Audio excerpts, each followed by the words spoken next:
Учурда Ош шаарынын Автомат Масалиев жана Алишер Нагай көчөсүнүн кезилишинде жөө адамдар өтүүчү өтмөктүн курулушу кызуу жүрүп жатат. Азыркы мезгилде курулуш монтаждоо иштери бир 60%га жакындап калды. Бул курулуш негизинен ушул Ош шаарындагы негизги көчө болгон Масалиев көчөсүндөгү жол тыгынды азайтуу максатында курулуп жатат. Курулуш май айында башталган. Каржы маселеси бардыгы бул жергиликтүү бюджет несиенен каржыланып жатат.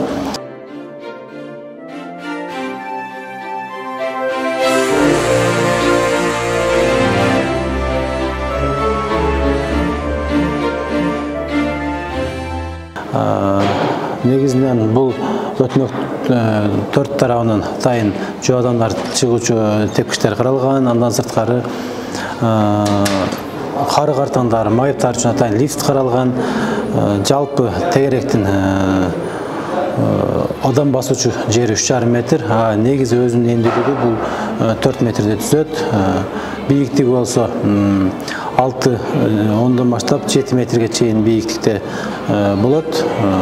Кудай буйруса биз курулуш иштерин азыркы мезгилде быйыл Ош шаарында быйылкы эгемендүүлүк майрамы өтүү пландалып жатат. Ошол күнгө бүтүп шаардыктарга пайдаланууга беребиз деген пландын үстүндө иштеп жатабыз.